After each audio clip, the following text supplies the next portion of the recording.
Hello friends, शुरू करते हैं आज की हमारी कहानी एक परंपरा ऐसी भी भाग 20। जैसे ही ठाकुर भानु प्रताप के लोग विजय पर झपटते उससे पहले ही एक आवाज आई कि जो जहां पर है वहीं पर चुपचाप खड़ा हो जाए। ये आवाज सुनकर सभी की नजरें उस आवाज की तरफ मुड़ गई। उन्होंने देखा कि मंदिर का सारा इलाका पुलिस कर्मियों से चारों तरफ से घिरा हुआ था। तभी पुलिस इंस्पेक्टर पंडित वीरेंद्र उपाध्याय आगे आए और तन्वी के पास आकर बोले, जय हिंद मैडम, कैसी हो आप? ठीक तो हो ना? ये सुनकर तन्वी बोली, उपाध्याय जी मैं बिल्कुल ठीक हूँ। और ये है वो महान शख्स भानु प्रताप और ये हैं उसके महान चेले। तन्वी ने भानु प्रताप और उसके आदमियों की तरफ इशारा करते हुए कहा। तब पंडित वीरेंद्र उपाध्याय ने अपने पुलिस कर्मियों को इशारा करके उन्हें गिरफ्तार करने के लिए कहा।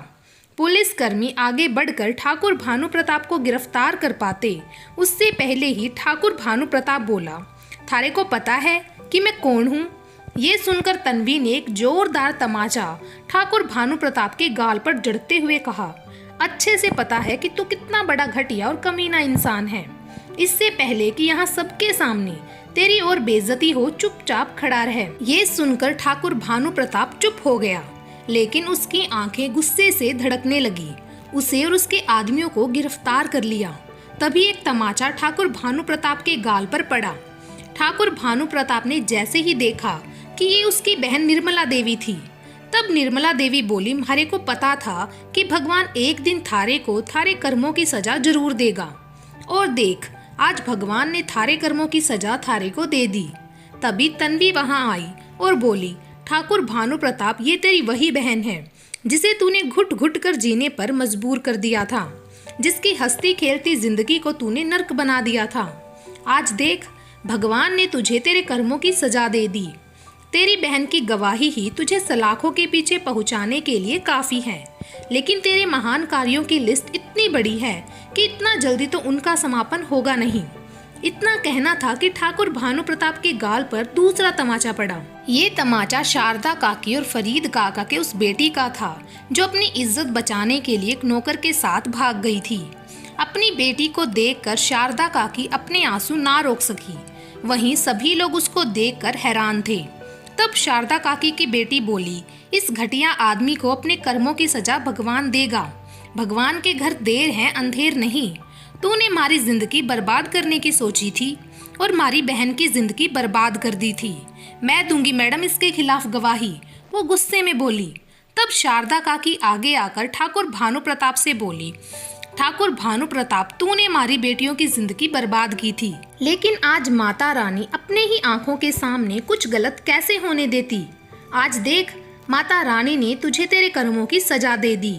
जब जब पाप बढ़ा है तो खुद माता रानी तुझ जैसे राक्षसों को सजा देने के वास्ते आई थी, और आज तन्वी बेटी खुद माता रानी के रूप में तुझे सजा देने यहाँ आई है।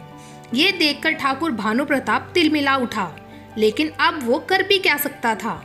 उसकी स्थिति तो उस घायल कुत्ते की तरह हो गई थी जो घूरने के सिवाय और कुछ नहीं कर सकता था। तभी शारदा काकी का सारा परिवार वहां आ गया। शारदा काकी अपनी बेटी को देखकर उसके गले लगकर फूट फूट कर रो पड़ी। तभी राखी ठाकुर भानु प्रताप को देखते हुए बोली, तू हमारा बाप है, भगवान करे कि ऐसा बाप के यहाँ जन्म लेने से पहले ही संतान मर जावे तो ठीक है। मैडम जी, ले जाओ यहाँ को यहाँ से, म्हारे को और यहाँ की शक्ल ना देखनी है। राखी गुस्से में बोली। पुनीत, जो काफी देर से ये देख रहा था, इन सब को देखकर वो एक बच्चे की तरह डर गया था और वो राखी के पास आकर उसके गले लिपट गया।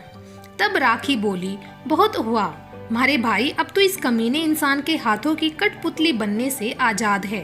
थारी बहन अब थारे साथ है।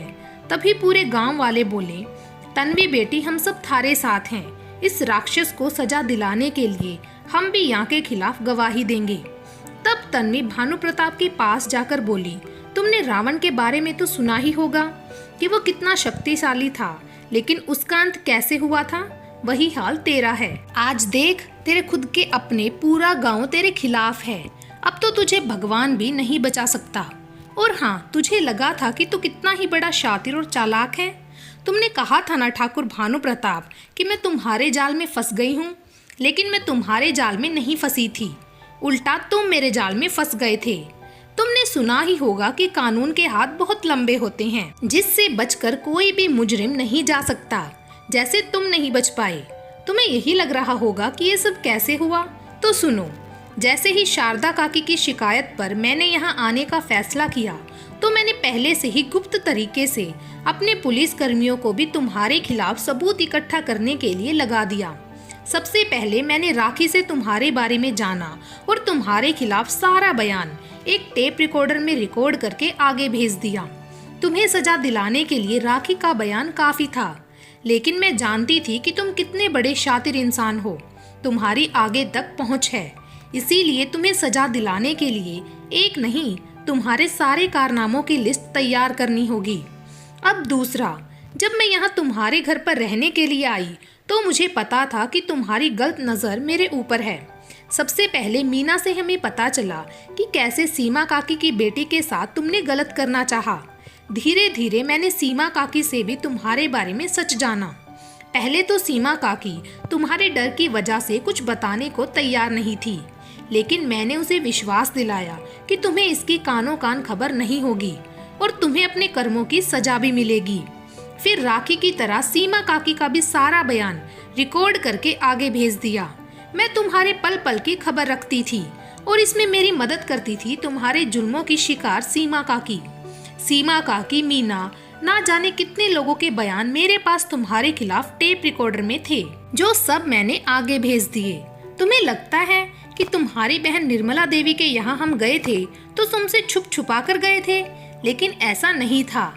हमने जानबूझकर कुछ ऐसा किया कि तुम्हें यही लगे कि हम तुमसे छुप कर उससे मिलने गए थे, क्योंकि हम जानते थे कि जब तुम्हें ये पता चलेगा तो तुम गुस्सा हो जाओगे और फिर कुछ ऐसा करने के बारे में सोचोगे और फिर खुद अपने ही जाल में फंस जाओगे।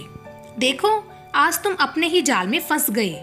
तुम्हें लगा है कि अपने बेटे का विवाह तुम मासूम भारती से इस तरह करवा दोगे और फिर उसकी दो बहनों की तरह उसकी भी जिंदगी अपनी अय्याशियों के लिए बर्बाद कर दोगे और मैं चुपचाप तमाशा देखने के सिवा कुछ नहीं कर पाऊंगी।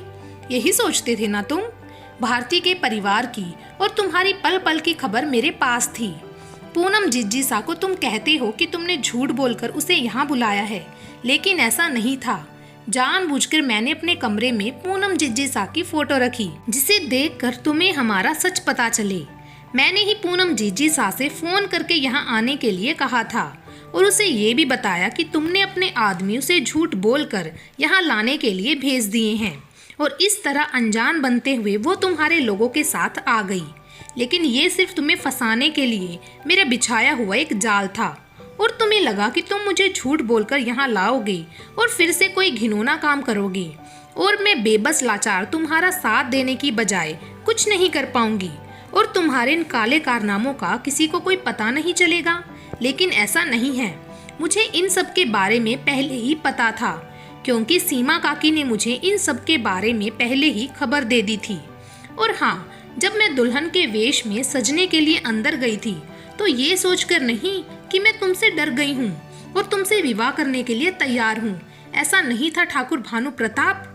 ये कहकर तन्वी ने एक छोटा सा मोबाइल अपने कपड़ों में से निकाला और कहा, ठाकुर भानु प्रताप, जब मैं अंदर गई थी तब इसी मोबाइल की मदद से, जो हमेशा मैं गुप्त रूप से अपने कपड़ों में छुपा कर रखती हूँ, उससे मैंने आसपास के थानों के यहाँ, जहाँ मैंने पहले ही खबर पहुँचा दी थी, उन्हें आ जाने का आदेश दिया, क्योंकि आज तुम्हें पकड़ने का सबसे अच्छा मौका था। तुम्हें रंगे हाथ पकड़ना हमारे लिए बहुत जरूरी था, जिससे तुम फिर से कोई चालाकी करके बच ना जाओ। तुम्हें गिरफ्तार करना हमारा सबसे बड़ा मकसद था। तुम्हारी वजह से ना जाने कितने मासूमों की जिंदगी बर्बाद हो गई और ना जाने कितने मासूमों की जिंदगी और बर्बाद होती। आज तुम्हारी गिरफ्तारी से एक भारतीय ही नहीं, ना जाने कितनी भारतीयों को इंसाफ मिलेगा और लोगों को एक सबक। अब देखो ठाकुर भानु प्रताप, मैं फंसी हूँ या तुम मेरे जाल में? तन्वी ने गुस्से में ठाकुर भानु प्रताप की तरफ देखते हुए कहा। तब ठाकुर भानु प्रताप काफी हैरान और परेशान हो गया। वो सोच भी नहीं सकता था कि मासूम से दिखने वाली तन्वी इतनी चालाक भी निकल सकती है कि उसे अपने जाल में फंसा लिया। तब तन्वी बोली, ठाकुर भानु प्रताप, आज शिकारी खुद अपने ही जाल में फंस गया है। तुम मेरे से विवाह करना चाहते थे ना?